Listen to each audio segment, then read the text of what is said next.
Hai teman-teman, apa kabar kalian semua? Semoga baik-baik saja, diberi kesehatan, dan dimurahkan rezekinya.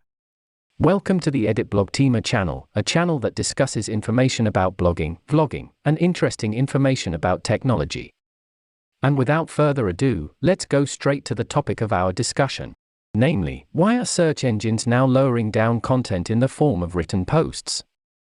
Akhir-akhir ini, postingan di blog terasa hambar, apalagi saya merasa mesin telusur juga seperti sudah mengabaikannya.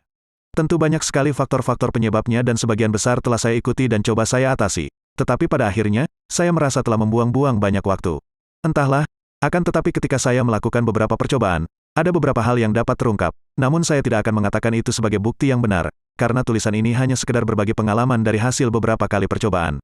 Sebagai contoh, saya memiliki sebuah konten tulisan dengan judul, Apakah Albert Einstein memeluk agama, mempercayai adanya Tuhan, dan percaya pada kekuatan doa. Tulisan ini saya tulis di blog ini beberapa tahun lalu dan tidak akan ditemukan pada bagian atas mesin telusur halaman Google. Lalu saya terpikir bagaimana jika saya rubah tulisan lama itu menjadi konten video.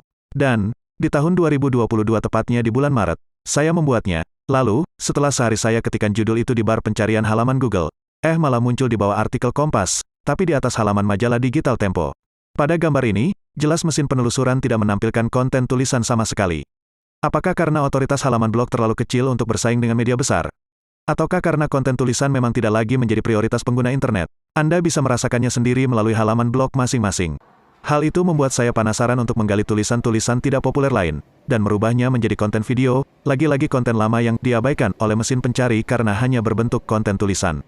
Konten tulisan saya itu sepi, karena setelah 2 tahun hanya mendapatkan 251 pengunjung. Dan yang lebih paling parah lagi, hampir tidak ditemukan di mesin penelusuran, karena saking jauhnya tertimpa konten-konten tulisan lainnya yang sama. Kali ini saya memilih konten dengan judul, Dapatkah molekul air berubah karena doa? Dan benar saja, setelah menjadi konten video, konten dengan mudah bertengger di tempat paling atas mesin pencarian. Konten selanjutnya adalah percobaan silang, yakni terhadap konten tulisan yang memang sudah berada di bagian teratas mesin pencarian dengan kunjungan lebih dari 125.000 kali dikunjungi. Bagaimana jika saya buatkan konten videonya juga? Apakah ia bisa berada di atas mesin penelusuran? Ternyata, tidak butuh waktu sehari, hal ini telah mampu membuat konten videonya berada tepat di bawah konten tulisannya yang telah saya tulis pada tahun 2014 itu. Konten ini berjudul, Tahukah kamu bedanya iPhone bekas Jepang dengan iPhone bekas Singapura? Konten tulisan saya ini juga banyak dijiplak dan dijadikan screenshot promo jualan HP di beberapa medsos.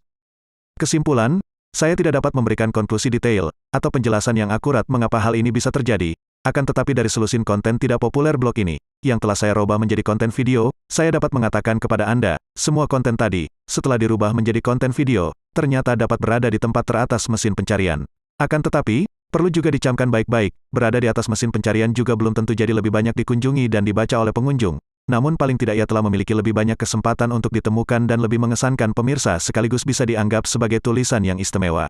Sekarang, saya juga menjadikan tulisan atau postingan ini sebagai konten video dan akan membandingkan, konten yang mana lebih dulu dan lebih tinggi posisi dan nilai penelusurannya di mesin telusur. Anda boleh coba trik ini agar pesan dan isi konten sampai kepada pemirsa sehingga dapat lebih optimal memanfaatkan bantuan mesin pencari. Thank you for listening to this narrative video. If you find this video useful, don't forget to like, share, and subscribe, for those of you who haven't subscribed yet. See you again.